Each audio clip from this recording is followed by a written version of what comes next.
it's Alaska Granny. Today I wanted to share with you some prepping supplies you need. Make sure that you have them, and the way to do that is number one, start organizing the things that you have. Sometimes our stuff just gets disorganized. We don't really remember what we have or where we put it. And so this is a good time to set a few time periods, set a few minutes aside every day or an hour a week so that you can keep your things organized, and then you can inventory what you have so that if you need something, you know where it is and if you have it. Then if you realize you're lacking in some of these supplies, that's when you can put them on your list and make a point to pick them up on your next shopping trip. I also want to share with you some money saving tips, things that I do so that I can save some money. It helps me have a better life because I have more cash on hand, and then I also have the money to have the supplies that I need. And if you just set aside a little bit of money at a time, pick up one or two items even, before you know it, you'll be a fully stocked prepper. You'll have a great prepper pantry. You'll have a stockpile of all the different kinds of supplies that you need. What's the first must-have prepping supply? Plastic bags. Make sure you have some of the tall kitchen bags with the drawstring. These are handy. They're a great size to fit into a 5-gallon bucket and turn it into a portable toilet.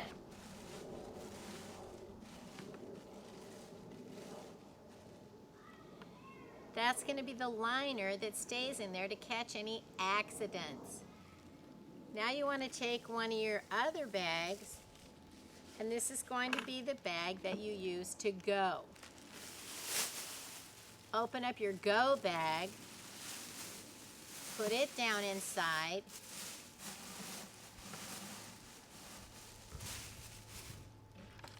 and snap on the lid.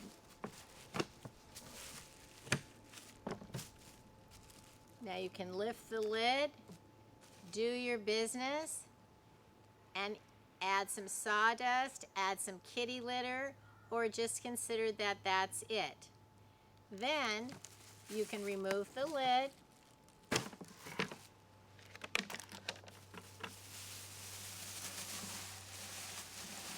close up the bag with your business in it. And a nice big bag is good because you can tie it up and then wrap it around a few times to keep it sealed in. Then you can dispose of it. If you don't have a place to dispose of it immediately, you can leave it in the little bucket until you find a place that you can dispose of your garbage, your trash, and your refuse. Now when you're done using the toilet, you can pull the bucket out, pull up this bag, close it up, and dispose of all of it. And you have this, you can rinse out if anything leaked, and your portable potty should stay clean and sanitary enough that you can continue to use it without needing a big bunch of cleaning supplies. Because sometimes in an emergency, a camp out, or you're traveling in your van or car, you don't have the water and the soap and all the facilities available to start cleaning out a big bucket that somebody went potty into. But you can easily dispose of this. And if you need to, you can use the wet wipes and some cleaners to clean up any spills or accidents. Having them for the portable toilet is the main reason that I stockpile these. Plus, they're an ample size, sturdy bag that you can get rid of the garbage in your home. We need to be doing that on a daily basis. Take out the trash. Get things set aside that you don't want. Even put them into a bag or a box. Things that you don't want when you're cleaning out, and then get them out of your home, whether they need to be thrown away, donated, or whatever. Clear out the things that you have, and one way to do that is with garbage bags. I think it's vital that you have the largest, sturdiest black garbage bags that you can find. You can use a big black garbage bag for so many things. You can make ground covers out of them. You can build emergency shelters. You can use them to make ponchos. There are so many things that you can do with a big black plastic bag besides just take out the trash. They're a great size for tons of heavy garbage and trash that you want to clean up around your house, out of doors. Big black plastic trash bags, in my opinion, are just something that you never want to run out of, so have extras on hand. I made a video about all different things that you can make with these and do with them, and I'll put a link to that video in case you're interested.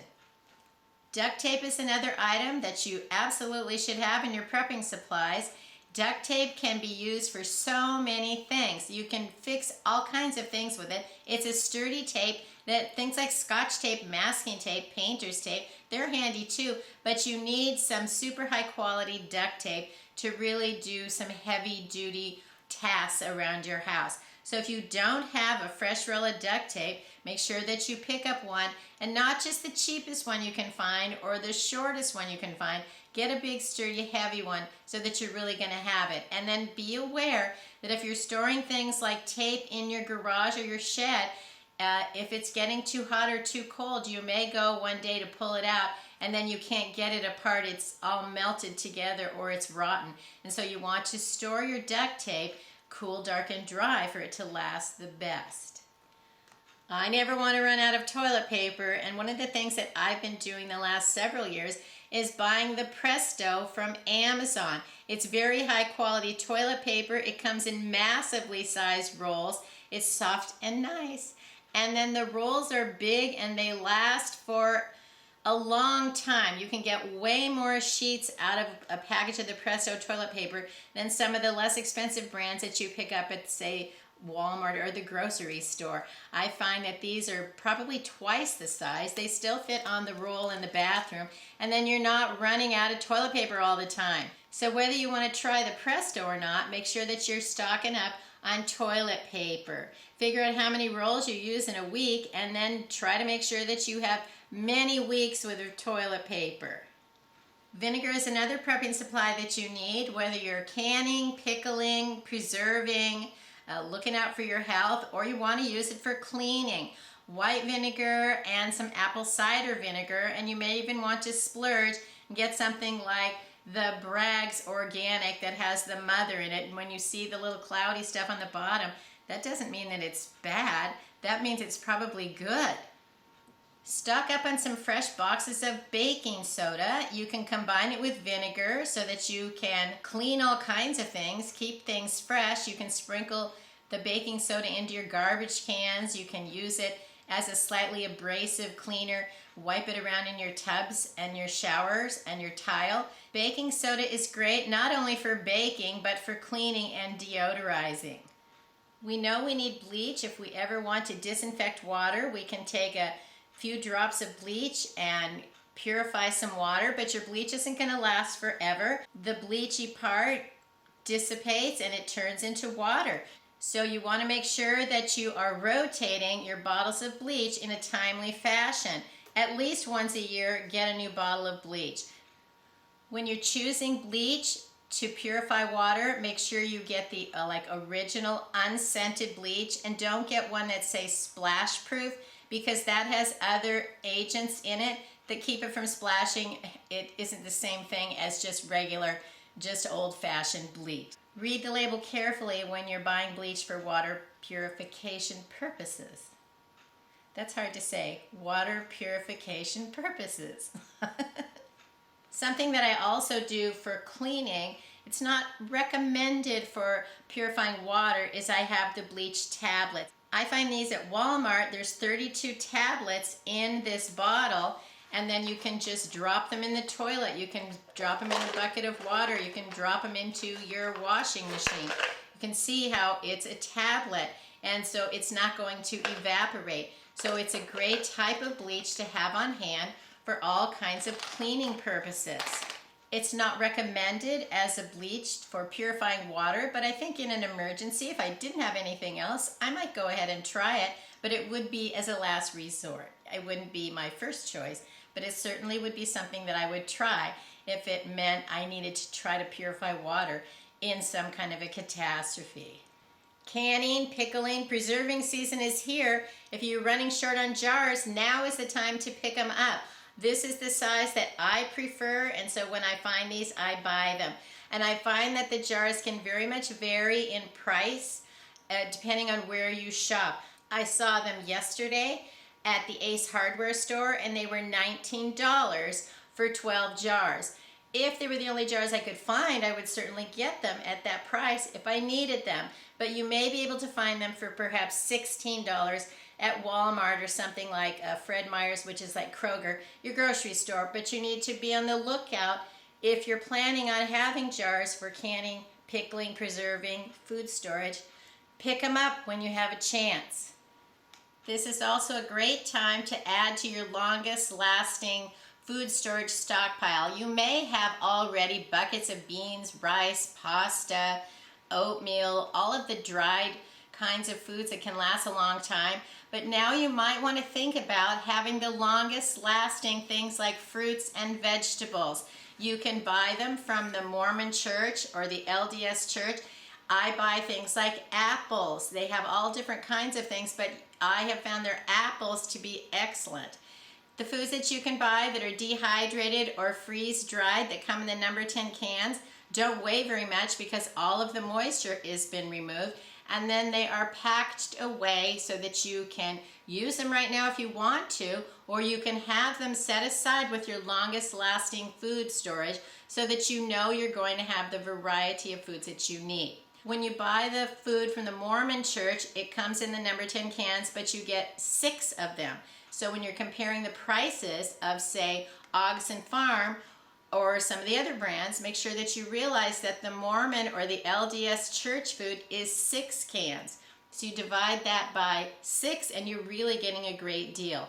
These don't come though with the plastic lids. Sometimes they sell them separately, or if you have some of the food that you buy from, say, Goshen Farms that comes with a plastic lid, make sure that you hang on to those because you can use them again on other types of cans. When you open these cans, you should use them within a year. Say you wanted to use some of them, try them out. You can open the can and then you could even put them into clean canning jars that are dry and put on a tight-fitting lid, and then you could use them a little bit at a time. Having them in the airtight container is going to help them to last. So I like to buy the foods also from Goshen Farms. I find it's very top quality and it isn't very expensive when you think about all the food that you're getting, that it's in an airtight container. It's already preserved for you. You don't have to do any of the dehydrating or freeze drying and then getting the containers, which not only is all of that a lot of work, but it isn't free when you're trying to pack foods away for later. You still need to do the electricity. You need to worry about washing it all. You need to have the containers. And so all that work is done for you for not very much extra money. So look for different kinds of fruits and vegetables. I find that Goshen Farms has a lot wider variety than, say, the Mormon or the LDS food, but it is a little more pricey, and then the price on this, of course, is going to be per can of food and not for a 6-pack cans of food. So for example, these peas, they have a shelf life, it'll tell you right here on the can, for 30 years. I have servings of peas. I just need to add water and rehydrate them, toss them into soups or stews or casseroles, and I have peas set aside for the longest lasting term. I have been able to buy the Goshen Farms foods like this at Walmart here in Alaska.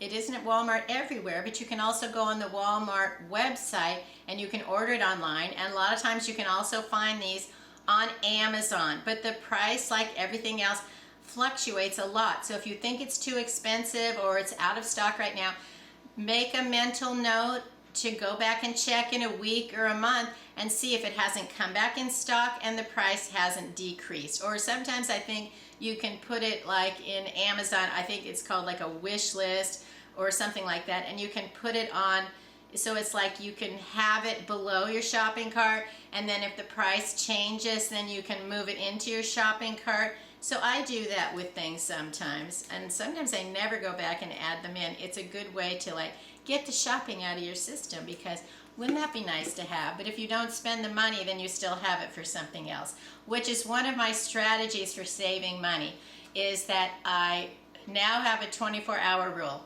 If I see something on Amazon and I think I want it, I'll put it in the cart, but then I'm not allowed to click buy until 24 hours has gone by, or even longer if it's a lot of money. And so I've saved a lot of money that way. By the next day I might say, oh well, I really don't need that, or really don't want it.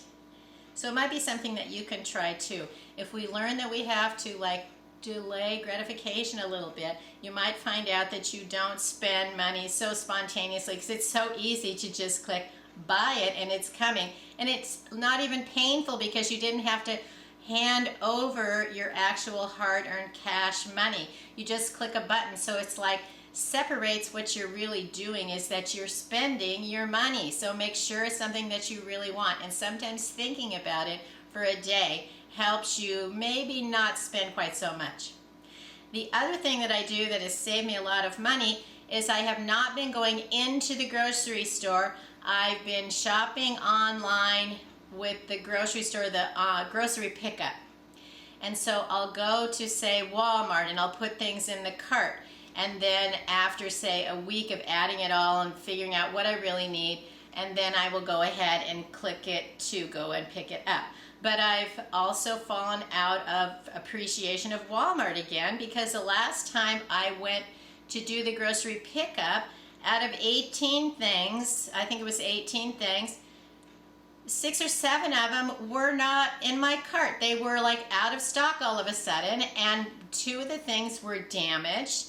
I shouldn't be receiving packages that are already open or they're crushed and damaged, let alone having to deal with the things that are out of stock. So I've started doing the online pickup at Fred Meyer's, which is like Kroger, and that has been going better. The price on some items might seem like they're a little bit more, but if you can get everything that you want, thank you. Thank you. So the grocery pickup has really been helpful to me. It alleviates some of the anxiety of I don't like to go to the store, I don't want to spend my time in the store, but then I also need to find a store where I can count on having the items that I want, so that it actually was worth it, that then I made that order and I didn't have to go to the store. If I still have to go to the store, what was the point? I wasted all that time making the order and going to pick it up. And so I want something that I can depend on, and I'm finding ways to make that happen. Grocery pickup means I spend less money because I'm not wandering through the store saying, that looks good, that's interesting, maybe I'll pick up a few extra things. By doing my grocery shopping online and picking it up at the store, I save a lot of money by not adding unnecessary items into my shopping cart. So these are the prepping supplies that I think that you need, and you might want to go ahead, take that inventory, see what you have, organize things, and make a note of what you need to stock up on that you don't have that's on that list. Also, think about getting some of those longer lasting foods from either the Mormon or the LDS Church, or even something from Augustin Farms, or if there's another brand that you like, stock up even 1 can of extra fruits and vegetables. Let us know in the comments below, how are you finding ways to save money, because it's getting harder to afford the things that we want, so we still want to find tips and tricks and hacks so that we can stretch those dollars and have the things that we need. I hope you'll like my video, share it with someone else you think might want to know this information. Please subscribe to the Alaska Granny channel.